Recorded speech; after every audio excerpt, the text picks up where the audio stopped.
வணக்கம். முக்கிய செய்திகள். நாடே உற்று நோக்கி கொண்டிருந்த தமிழ்நாட்டினுடைய தேர்தல் முடிவுகள் இது.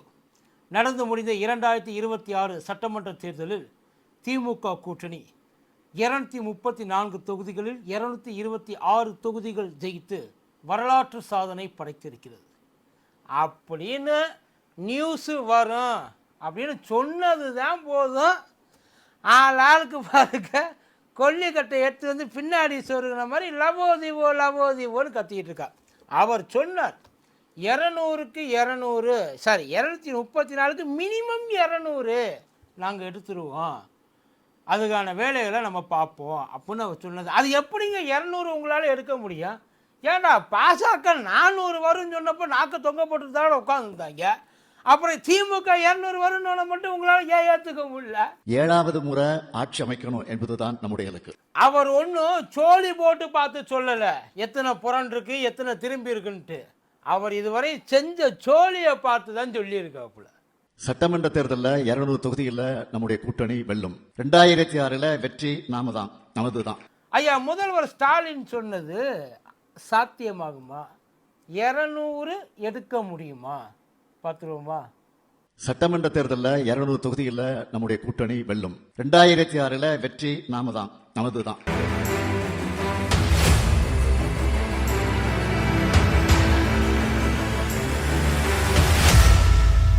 மதியம் நேரம் வணக்கம். இது மதியம் தர்பார் கூத்தடி கோப்பு. ஐயா, ஸ்டாலின் வரப்போற 2026 சட்டமன்ற தேர்தலில் திமுக மினிமம் 200 ஜெயிக்குன்றார். உதயநிதி ஸ்டாலின் 200 இல்லைங்க, அவர் தப்பா சொல்றாரு. 200க்கு மேலேயே ஜெயிக்கும் திமுக அப்படின்றார். இதை கேட்குறப்ப எதிர்கட்சிகள் அதை அப்படியே அக்செப்ட் பண்ணாது. எதிர்கட்சியும் கிடையாது. ஆமாம், அவங்கள தான் ஜெயிப்பாங்க, எங்களுக்கெல்லாம் ஒன்றும் வேலை இல்லை அப்படி சொல்ல முடியாது இல்லையா? இதை கேட்டவுடனே ஐயா எடப்பாடியாராக இருக்கட்டும், இவங்க செல்லூர்ராஜனாக இருக்கட்டும், இந்த பக்கம் அண்ணாமலை அண்ணன், வானதி சீனிவாசன் அக்கா, இவங்க யாருமே இதை அக்செப்ட் பண்ணிக்கல. ஐயா எடப்பாடியார் என்ன சொன்னார்னா, எப்படிங்க 200லாம் வரும், இதெல்லாம் பகல் கனவுங்க அப்படின்றாரு. உண்மையிலே பாயிண்ட். ஏன்னா அவர் ஒரு கால்குலேஷன் போட்டு வச்சிருப்பார்ல. அவர் அதிமுக ஜெயிக்குன்ற தோணியில கூட போகலை. 200 எப்படிங்க வரும் அப்படின்ற ஒரு இதோட நிப்பாட்டிட்டாப்புல. ஆனால் இந்த பக்கம் வானதி சீனிவாசன் இருக்காங்க 200ல் 2 சைபரை எடுத்துருங்க. கலை நரவரம் தெரியாமல் பேசிக்கிட்டு இருக்காரு அவர். 2 ஜெயிச்சாலே ஆச்சரியங்க. வானதி அக்காவாவது பரவாயில்ல, பெரிய மனசு பண்ணி ஒரு 2 தொகுதி கொடுத்தாங்க. ஆனால் அண்ணாமலை அண்ணன் 200 தொகுதியில் திமுக டெபாசிட் இழக்கும். 200 ஆட பைத்தியங்களா? இல்லைப்பா, அப்படித்தான் தோணுச்சு. கள நிலவரம் அவருக்கு தெரியலையா இல்லை உங்களுக்கு தெரியலையா? அவர் தோராயமாக ஏதோ கண்ணை மூடிட்டு ஏதாச்சும் ஒரு நம்பரை தொடுங்கன்னு சொல்லியிருப்பாரு. யோசிச்சு பாருங்க. அவர் தலைமையில் 2019, 2021, 2024 3 தேர்தல் வரிசையா 3 தேர்தலையும் ஏதோ ஒரு திருப்திக்கு ஜஸ்ட்டு பாஸ் ஆகி ஜெயிக்கல. ஸ்ட்ராங் ஃபவுண்டேஷன் போட்டு உட்கார்ந்து யாரும் பக்கத்தில் வர முடியாதபடி ஜெயிச்சிருக்காங்க. ஒன்றும் இல்லை. இப்போ இங்கே ஈரோட்டில் ஐயா EVK இளங்கோவன் ஐயா தவறிட்டார் இல்லையா? அந்த இடத்துல உண்மையிலேயே யார் போய் இருந்து முதல்ல வேலை பார்க்கணும் அப்படின்னா, யாரெல்லாம் அந்த இடத்துக்காக ஒரு இடம் கிடைக்காதான்னு சொல்லி அடிச்சுக்கிறாங்க இல்லைங்களா? பாசகவாக இருக்கட்டும், அதிமுகவாக இருக்கட்டும், பாமகவாக இருக்கட்டும், யார் வேணாலும் இருக்கட்டும், அவங்க தான் போயிட்டு முதல்ல அந்த இடத்துல அடுத்த தேர்தலுக்கான வேலையை இறங்கி பார்த்துருக்கணும். இருக்க போகிறது என்னமோ 1 வருஷம்தான். பதவியில் இருக்க போகிறது என்னமோ 1 வருஷம்தான். ஆனால் அந்த இடத்துக்காவது போய் நிற்கணும்ல, பழத்தை என்னன்னு காட்டணும்ல. ஏன்னா இங்கே ஜெயிச்சோம்னா சுற்றி இருக்க எண்ணங்கள் மாறும் இல்லையா? ஆனால் அந்த இடத்துல போயிட்டு யாரும் முதல்ல அந்த கள ஆய்வை மேற்கொண்டா தெரியுமா? ஐயா ஸ்டாலின். ஏன்னா மற்றவங்களுக்குலாம் தெரியும், என்னத்தை போய் என்னத்தை பேசி என்னத்தை சொல்லி நமக்கு எதுவும் தேரவா போகுது, ஈரோட்டில்னு இல்லை தமிழ்நாட்டிலே எதுவும் தேரவா போகுதுன்ற ஒரு நிலைமை மனசுக்குள்ளே அத்தனை பேருக்கு வந்துருச்சு. இப்போ ஐயா சொன்ன அந்த 200 அவுட் ஆஃப் 234ல் 200ன்றது சாதாரணமான நம்பர் கிடையாது. ஆனால் அந்த நம்பர் ஏற்கனவே அச்சீவ் ஆகிருக்கா அப்படின்னு பார்த்தா, அதாவது இம்பாசிபிள் நம்பரானு பார்த்தீங்கன்னா அதுவும் கிடையாது. திமுகவும் சரி அதிமுகவும் சரி இந்த 200க்கு மேலே அப்படின்றத இது வரைக்கும் ஆளுக்கு 2 தடவை 4 முறை தமிழ்நாட்டில் எடுத்து காமிச்சிருக்காங்க. 1971, 1996 2லையுமே திமுக ஜெயிச்சிருக்கு. 1971 205, 1996 221 221 தொகுதி திமுக ஜெயிச்சிருக்கு. அதே மாதிரி அம்மா அதிமுக ஆட்சியில் 1991 2011 1991 225 தொகுதி ஜெயிச்சிருக்கு அதிமுக. இப்போ இருக்கிற இதே அதிமுக தான் 225 தொகுதி 1991 2011 203 2011 இன்னைக்கு தான் வந்து எங்கே போகிறதுன்னு தெரியாமல் அலமோதிட்டு கிடக்கு. அது வேற. 2011 அந்த ஜெயலலிதா அம்மாவோட தலைமையில் 203 தொகுதி. ஸோ இந்த 200 தொகுதி அப்படின்றது வந்து அச்சீவ் பண்ணக்கூடிய ஒரு நம்பர். இது வந்து ஏதோ நம்மளால் முடியாத ஒரு இதெல்லாம் கிடையாது, முடியும். ஆனால் ரொம்ப கஷ்டப்பட வேண்டியதாக இருக்கும் இந்த 200 தொகுதின்றது. ஆனால் இப்போ ஐயா ஸ்டாலின் இந்த 200 தொகுதியை எப்படி அவர் வந்து கால்குலேட் பண்ணி சொல்லியிருப்பார்? அவர் 200 தொகுதின்றது இந்த 2026 தேர்தலில் இப்போ உட்கார்ந்து சொல்கிறது கிடையாது. என்னைக்கு அவர் 2021 முதலமைச்சராக போய் சட்டசபையில் உட்கார்ந்தாரோ அன்னைக்கு எடுத்த முடியும். அன்னையிலேருந்து இன்னைய வரையும் சொல்லிட்டு இருக்காரு 200 தொகுதி மேலே நம்ம ஜெயிப்போம் வரப்போகிற தேர்தலில். அதுக்கான வேலையை பாருங்க. அவங்க இப்போ உட்கார்ந்து வேலையை பார்த்தது ஓட்டு வாங்கி இப்போ ஜெயிச்சதுக்கான வேலை கிடையாது. 2026 வாங்க போகிற ஓட்டுக்களுக்காக, ஜெயிக்க போகிற தொகுதிகளுக்காக தான் 2021 வேலை பார்த்துக்கிட்டு இருக்கா. இப்போ இவங்கள்ட்ட மைனஸ்ன்னு பார்த்தா இருக்குது, அதெல்லாம் இல்லாமலாம் கிடையாது. எந்த ஒரு ஆட்சியுமே முழுசாக 100% வந்து சாட்டிஸ்ஃபேக்ஷன் யாரையுமே பண்ண முடியாது. ஆனால் இவங்களோட ப்ளஸ்ன்னு பார்த்தா ஏகப்பட்டது இருக்குது. திமுகவோட ப்ளஸ்ன்றது முதல்ல திமுகவோட கூட்டணி. அவங்களோட இன்னும் ஒரு ப்ளஸ்ன்னு பார்த்தீங்கன்னா எதிர்கட்சிகளோட எத்துக்குவாக்கு. அவங்க உண்மையில இப்போ எதிர்கட்சியோட பெரிய பிரச்சனையை இப்போ 4 முனை 5 முனைன்றாங்க பற்றி, 5 முனைன்னு உட்காந்துருக்காங்க பார்த்தீங்களா. இந்த 5 முனையும் இந்த 5 தலை பாம்பு மாதிரி ஒன்றா இருக்குமான்னு கேட்டால் கிடையாது. ஆப்போசிட்டில் இருக்கிறவங்க அத்தனை பேரும் யார் யாரை ஒருத்தரை கடிச்சு சாப்பிடலாம். ஏன்னா இங்கே இருக்கிற அந்த திமுக ஓட்டுன்றது எந்த இடத்துல இருந்து அவங்களால உருவ முடிய மாட்டேங்குது. அதனால இந்த சைடு 4 இருக்க பார்த்தீங்களா, இதில் தான் ஒருத்தன் துணியை பிச்சுக்கிறான். பிடிச்சி நீ போட்டுக்க ட்ரெஸ் எனக்கு வேணும், நான் போட்டுக்க ட்ரெஸ் எனக்கு வேணும், அந்த மாதிரி தான் வந்து ஆளுக்கு பிச்சுக்கிறான். ஸோ இதுதான் இருக்கிறதுலே பெரிய ஒரு ப்ளஸ். இன்னொரு ப்ளஸ்ஸு இந்த 4 வருஷமாக அவங்க பண்ணிகிட்டு இருந்த நலத்திட்டங்கள். தமிழ்நாட்டிலேருந்து பாதி உருவிட்டு போய் தான் இன்றைக்கி பாதி பேர் இந்தியாவில் வாழ்ந்துக்கிட்டு இருக்காங்க. ஒன்றும் இல்லை, இந்த மகளிர் உரிமை திட்டம். இந்த மகளிர் உரிமை திட்டம் ஆல் ஓவர் இந்தியா எவ்வளோ பெரிய ப்ளஸ் தெரியுமா? இப்போ மகாராஷ்டிராவில் நடந்தால் இப்போ அவங்க ஜெயிச்சாங்க இல்லையா, அதாவது போயிடும்னு நினச்ச ஆட்சி போனதை விட ஒரு 5% வாக்கு அதிகமாக வந்ததுக்கான காரணம் இந்த மகளிர் உரிமை திட்டம். அத்தனையும் சிங்கிள் பேமெண்ட்டில் போச்சு, 3 மாதம் பெண்டிங்கோட சேர்ந்து அழகாக கொண்டு போய் கொடுத்தாங்க. அதில் அடித்து தூக்கினது தான். காப்பி அடித்து அவனுக்கே அவ்வளவுனா ஒரிஜினலாக பெர்ஃபார்ம் பண்ண இவங்களுக்கு எப்படி இருக்கும்? இல்லை, அவங்க ஒரு நம்பிக்கையோடு தான் உட்கார்ந்தா. எப்படி அந்த நம்பிக்கை, இந்த கான்ஃபிடென்ட் முதல்ல எப்படி வந்தது? இப்போ 2019 திமுகவோட அந்த அந்த ஓட் இது பார்த்தீங்கன்னா ஷேர் பார்த்தீங்கன்னா என்டையராக 2019 53%, 2021 45%, 2026 46%. மினிமம் 50% ஈஸியாக கிராஸ் பண்ணக்கூடிய ஒரு வாய்ப்பு இப்போ 2026 தேர்தலில் அவங்களுக்கு இருக்குது. அவங்களும் எல்லா கணக்கையும் எடுத்துருப்பாங்கல்ல. இதே ஏடிஎம்கேவோட இது பார்த்தோம்னா 2024 23%, அதே பாஜக 17, நாத்தாக்க 8. இப்போ இந்த 2024 எலெக்ஷனை நம்ம எல்லா இடங்கள்லையும் நம்ம நாடாளுமன்ற தொகுதிகளுக்காக தான் பார்த்துருப்போம்.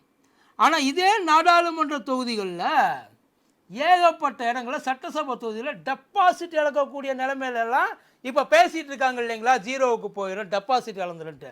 அவங்க கட்சியெல்லாம் இருந்திருக்கு. நாடாளுமன்ற தொகுதியிலேயே ஏடிஎம்கே 7 இடத்துல டெபாசிட்டை இழந்திருக்கு. 7 இடத்துல. அது இருக்கிறதுலே உண்மையிலே அதுதான் இருக்கிறதுலே பெரிய அடி. முதல்ல அவங்க நம்பி வெளியில் வரக்கூடியதுக்கான சூழ்நிலை ரொம்ப ரொம்ப ரொம்ப கம்மியாக இருக்குது. தமிழ்நாட்டில் திமுகவை எதிர்க்கிறதுக்கு ஒரே ஒரு கட்சின்னா அது அதிமுக தான். அதில் மாற்று கட்டே கிடையாது. ஒருவேளை அதிமுக தலைமையில் ஆப்போசிட்டில் ஒரு பெரிய கூட்டணி இருந்தால் திமுகவோட இந்த 200 கனவு அப்படின்றது போயிடும். 200ன்றது போயிடும், அதில் மாற்றமே இல்லைன்னு வச்சுங்க. ஆனால் ஒருவேளை அமையலை, திமுகவை எதிர்த்து இந்த 4 முனை திமுக, அதிமுக, பாஜக, நாதாக, தாவேக அப்படின்னு சொல்லிட்டு 5 தனித்தனியாக போட்டி போட்டுச்சுன்னா அடித்து சொல்லலாம் 200க்கு மேலே போயிடும். 200க்கு மேலே போயிடும். இது சிம்பிள் ஸ்ட்ராட்டஜி. இது முதல்ல இப்போ இருக்கிற சூழ்நிலைப்படி பார்க்குறப்போ திமுகவோட கூட்டணியில் எந்த விதமான மாற்றமும் இல்லாதப்போ மாற்றம் வர்றதுக்கான வாய்ப்பு ரொம்ப ரொம்ப ரொம்ப ரொம்ப ரொம்ப ரொம்ப கம்மி. இதே கூட்டணி ஏன்னா 2019 இப்போ வரைக்கும் 3 தேர்தலையும் அந்த கூட்டணியை எந்த இடத்துலையும் சதற விடாமல் இழுத்து பிடிச்சி கொண்டு போயிட்டு இருக்குது. உண்மையிலே ஐயா எம்ஜிஆர், கலைஞர், அம்மா ஜெயலலிதா இவங்கெல்லாம் செய்ய முடியாத ஒரு விஷயத்தை ஐயா ஸ்டாலின் செஞ்சு காமிச்சிருக்கார். அது உண்மை. உங்களுக்கா ஒத்துக்க முடியலை, ஏற்றுக்க முடியலை, அழுக வருது, ஆத்திரம் வருதுன்னாலும் அதுதான் நெசம். இப்போ அதே கூட்டணி 2026 தொடரும்ன்றாங்க. இப்போது இந்த நாடாளுமன்ற இந்த கள ஆய்வு பண்ண போகிறாங்கல்ல, இப்போ அதிமுகவில் தான் நிறையா பண்ணியிருக்காங்க. அது கள ஆய்வா கலவர ஆய்வா அப்படின்றது நமக்கு தெரியல. இப்போது இந்த நாடாளுமன்ற எலெக்ஷனில் நடந்து முடிஞ்சு இப்போ தானே முடிஞ்சு 2024 6 மாதம் கூட ஆகலையே. முதல்ல இந்த 6 மாதத்துக்கு கூட ஆகலை. அந்த ரிசல்ட் பேஸ் பண்ணி கூட அதில் அவர் கான்ஃபிடெண்ட்டாக எப்படி சொல்லலான்றது வேறு. ஆனால் இவங்க அதை விட கான்ஃபிடெண்ட்டாக சொல்கிறாங்க. எங்கே ஒரு சீட்டு கூட ஜெயிக்க முடியாதவங்க ஒன்றுமே இல்லாமல் போயிடும் 6 மாதத்துக்குள்ளே. ஆனால் இந்த 40 தொகுதிகளுக்கு நடந்ததில் மொத்தம் அந்த 234 தொகுதிகளுக்கான சட்டசபை தொகுதிகளையும் அவங்க கணக்கெடுத்து பார்த்துருக்காங்க. அது ரொம்ப முக்கியம். ஐயாவோட ஐயா ஸ்டாலின் இருக்கார்ல, அவரோட இந்த கான்ஃபிடென்ட் பூஸ்ட் கொடுத்தது ஒரே ஒரு விஷயந்தான். அவர் ஏற்கனவே அது அவருடைய இலக்காக இருந்ததுன்னு வைங்க, 200க்கு மேலே எடுக்கணுன்றது. ஆனால் எடுக்க முடியும், அது பாசிபிலிட்டி இருக்குது அப்படின்னு அந்த நம்பிக்கையை கொடுத்தது 2024 நாடாளுமன்ற தேர்தல். அதில் சட்டசபைக்கான அந்த தொகுதிகளோட கணக்கெடுப்பு பார்ப்பாங்கல்ல, அவுட் ஆஃப் அந்த 234ல் 221 தொகுதிகள் திமுகவோட லீடிங் இருக்கு. 221 தொகுதி திமுக லீடிங்கு, 8 இடத்துல அதிமுக லீடிங்கு, 3 இடத்துல பாமக லீடிங், 2 இடத்துல தேமுதிக லீடிங். இதுதான் வந்து ஆக்சுவல் லிஸ்ட், யார் யார் லீடிங். ஒருவேளை அந்த நேரத்தில் சட்டசபை தொகுதிகள் வந்திருந்தால் அந்த இடத்துல ஜெயிக்கக்கூடியதுக்கான வாய்ப்பு இது அத்தனை. சரிப்பா, அப்போ அந்த பாஜக 4 இடத்துல ஜெயிச்சாலே அந்த 4 பேருக்கு எங்கே அவங்க தனி தொகுதியாக பிரித்து கர்நாடகாவில் சேர்த்துட்டாங்களா இல்லை கேரளாவில் சேர்த்துட்டாங்களா? தமிழ்நாட்டில் தான் இருந்துச்சு. அந்த 4 தொகுதியிலையும் பாஜக முன்னிலைமாக கிடையாது. ஏன் அந்த பாஜக 4 தொகுதியை கேட்குற அப்படின்னா நடந்தது நாடாளுமன்ற தொகுதி தேர்தல். அதான் ஐயா பிரதமரை வந்து ஜெயிக்க வைக்கக்கூடிய தேர்தல், ஐயா மோடியை வந்து முட்டு கொடுக்குற தேர்தல் இல்லையா? அந்த தேர்தலில் பாஜக உறுப்பினர்களாக இருக்கிற அந்த தொகுதியில் அவங்களால ஜெயிக்க முடியவில்லை. அவங்களுக்கு நினைச்ச ஓட்டு கிடைக்கும். அதாவது மொத்தமாக 6 தொகுதி சேர்த்துல இல்லை, ஒவ்வொரு தொகுதி அந்த 4 பேர் இருக்க தனிப்பட்ட அந்த 4 தொகுதியிலையும் அவங்களுக்கு அந்த செல்வாக்கில் எப்படி இருக்கும்? ஏதாச்சும் வேலையை பார்க்கணும், வாயை வச்சுட்டு வம்புழுக்கிறதே ஒரு வேலையை வச்சுருந்தா மறுபடியும் எப்படி போய் ஓட்டு கேட்குறப்பாவே நம்பி போடுவேன்? அந்த கேள்வி ஒன்று இருக்குல்ல. அந்த தொகுதி வாரியாகவே நான் உங்களை பிரித்து சொல்கிறேன். பாமக அந்த இது அதிமுக 8 தொகுதின்னு சொல்ல பார்த்தீங்களா? எடப்பாடி 1, குமாரபாளையம் 1, சங்கரி 1, பரமத்திவேலூர் 1, அரியலூர் 1, ஜெயங்கொண்டம், திருக்கோவிலூர், அதுக்கப்புறம் உளுந்தூர்பேட்டை. இந்த 8 இடத்துலையும் தான் அதிமுக முன்னிலையில் இருக்குது. அதே மாதிரி பாமகவோடது பெண்ணாகரம், பாப்பிராப்பட்டி, தருமபுரி. தேமுதிகவோடது திருமங்கலம், அருப்புக்கோட்டை. இதை தாண்டி வேற எங்கேயும் யாரும் முன்னிலை இது வரைக்கும் கிடையாது. அவர் படுத்துக்கிட்டு கனவும் காணலை, பகல் கனவும் காணலை. இதுக்காக அவர் உழைச்சிருக்கார். அதாவது எதையோ ஒன்று மனசில் பதிய வைக்கணும் அப்படின்ற ஒரு நினைப்பு அவருக்கு இல்லை. இருக்கலாம், இருந்தாலும் அது தப்பு இல்லை. அதே நேரத்தில் நடந்ததை சொல்ல பார்க்குறாரு. இருந்ததை எடுத்துக்கொண்டு போய் எல்லாருக்கும் காட்டணும்ல. யார் சொல்லுவா? இப்போ இது வந்து இப்போ நான் சொன்ன அந்த 221 சட்டசபை தொகுதியில் திமுக முன்னிலையாக இருந்துச்சு அப்படின்னு நான் சொல்கிறது போயின்னு சொல்லுங்க. இல்லை அதை சொல்லலாம் இல்லையா? இல்லைப்பா, இதில் 221 தொகுதியில் அதிமுக முன்னிலையில் இருந்துச்சு, இல்லை பாசக முன்னிலையில் இருந்துச்சு, இல்லை பாமக இருந்துச்சு, இல்லை தேமுதிக இருந்துச்சு, இல்லையா நாத்தாக்கா ஜஸ்ட் மிஸ்ஸில் கீழே இருக்குது, எதையாச்சும் ஒன்று சொல்லலாம் இல்லையா? ஆனால் இதில் இப்போ உள்ள வர இன்னும் கொஞ்சம் கான்ஃபிடென்ட் என்ன அப்படின்னா, இதுக்கு முன்னாடி இருந்தது 4 முனையாக இருந்தது. திமுக, அதிமுக, பாஜக, நாதாக. இப்போ இதை தாண்டி தாவேகா உள்ளே வரப்போகுது. இது உள்ளே வந்தால் 100% அடித்து சொல்கிறோம், திமுக வாக்கு கொஞ்சம் கூட இங்கேருந்து சதறாது, கண்டிப்பாக சதறாது, பிரிக்கவும் முடியாது, அடித்து சொல்கிறோம். அது கான்ஃபிடென்ட். நீங்கள் யாரை வேணாலும் போய் கேளுங்க, ஒன்றும் இல்லை, அண்ணன் பாண்டியவே போய் கேட்டு பாருங்களேன், அவர்கிட்ட போயிட்டு நல்ல சீட்டை ஒரு சீட் எடுத்து போடுங்க 2026க்கு, ஸ்டாலின் ஐயாவை தான் தூக்கி போடுவார். வேணா அவர்கிட்ட போய் கேட்டு பாருங்க, கள நிலவரம் உண்மையிலே என்னன்றது தெரியும். அதை உண்மை பேசணும்னு நினச்சா அதை பேசுவாங்க, இல்லைன்னா கிடையாது. இப்போ இருக்கிறதுல பெரிய சவாலாக இருக்கக்கூடியது உண்மையிலே கொங்கும் வட தமிழகம் தான். உண்மையிலேயே இருந்தது இதுக்கு முன்னாடி. ஆனால் இப்போ இருக்கிற சூழ்நிலைக்கு அந்த தொகுதியில் எடுக்கிறது அவ்வளவு கஷ்டம் ஒன்றும் இல்லை. ஏன்னா அவங்களுக்கு இருக்கிறது என்னன்றது தெரிஞ்சு போச்சு. ஆளாளுக்கு எல்லாரும் அவன் வந்து செய்கிறது, ஒருத்தன் ஒரு வேலையை செஞ்சுக்கிட்டு இருக்கான்னு வைங்கள, அந்த வேலையை செய்கிறப்ப அவளை குத்திக்கிட்டே இருக்கிறது தான் இவங்க. அதை கூட சேர்ந்து ஒரு வேலையை செய்வோம்னு நினச்சா உண்மையிலே அந்த இடத்துல அந்த கள சூழ்நிலைன்றது அப்படியே மாறும். ஆனால் அதை பற்றி இங்கே இருக்கிறவனுக்கு எந்த கவலையும் கிடையாது.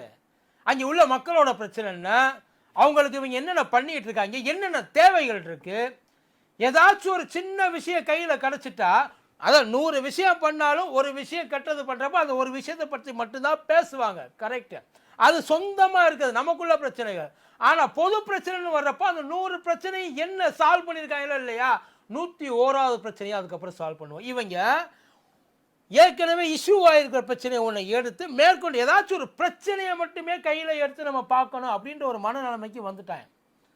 ஆனால் அவங்க இந்த நீங்கள் இதை பெருசாக்குற அதே நேரத்தில் அவங்க பண்ண நல்லது என்ன அப்படின்றத இவங்க மறைக்க பார்த்தாலும் அதுதான் போயிட்டு சேர்ந்துருச்சு எல்லா இடத்துக்கும். ஒன்றும் இல்லை, இந்த மழையை எடுத்துக்குவோம், இந்த மழையை எடுத்துக்குவோம். இந்த தடவை பெஞ்ச மழையில் யார் யாருக்கெல்லாம் மனசு நோவச்சு, ஐயா அந்த பக்கம் ஊர் பக்கம் டேமு ஈமு அதெல்லாம் திறந்து விட்டாங்க, அதுக்கான காரணங்கள் சொல்லியிருக்காங்க, விளக்கங்கள் சொல்லியிருக்காங்க, அதெல்லாம் வேற. யாராக இருந்தாலும் அந்த நேரத்தில் அந்த இடத்துல செய்யக்கூடிய விஷயங்கள் தான். அதுக்கப்புறம் நடக்கக்கூடிய விஷயங்களை பார்க்கணுமா இல்லையா? ஆனால் தெரிஞ்சு பாரு இங்கே அதை இப்போ இவங்களுக்கு பண்ண வேண்டிய விஷயங்கள் என்ன அப்படின்னா, நாங்கள் ஜெயிக்கணும், திமுக தோக்கணும் அப்படின்னு நினைக்கிறது எல்லா கட்சிகளுக்கும் உள்ளது.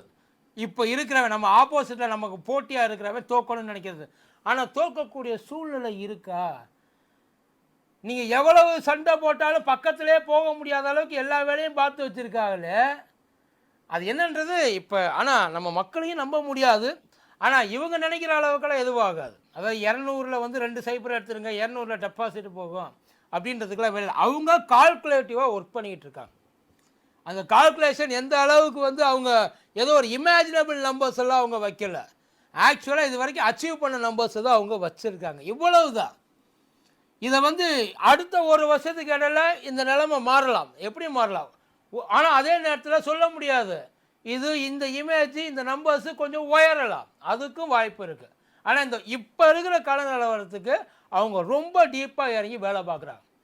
அதனால தான் எந்த இடத்துல எது பிரச்சனையாக இருந்தாலும் அந்த பிரச்சனையை எவ்வளவு சீக்கிரம் முடிக்க முடியுமோ, எவ்வளவு சீக்கிரம் அதுக்கு சொல்யூஷன்ஸ் கொடுக்க முடியுமோ அது எல்லாத்தையும் பண்ணிகிட்டு இருக்காங்க. ஆனால் பக்கு தான் இருக்குது, என்ன தான் பண்ணாலும் டபக்கல் திருப்பி விட்டுருவாங்க, அதையும் ஒன்றும் சொல்ல முடியாது. பார்ப்போம். 2026 ரொம்ப நல்லா இல்லை, ஜஸ்ட் ஆல்மோஸ்ட் எலெக்ஷன் ஃபீவர் ஆரம்பிச்சாச்சு. இந்த எலெக்ஷன் ஃபீவரில் யார் வந்து படுத்துக்க போகிறா, யார் நல்ல எதிர்ப்பு சக்தியை வளர்த்துக்கிட்டு போராடி போகிறா, அது நினச்சி நம்ம நடக்குமா, என்னன்றது முடியுமா முடியாதா அப்படின்றது இனிமேல் அவங்க நடந்துக்கிறத பொறுத்தா இருக்குது. இப்போ இருக்கிற சூழ்நிலை வரைக்கும் கண்டிப்பாக இது அவங்களால அச்சீவ் பண்ண முடியும்.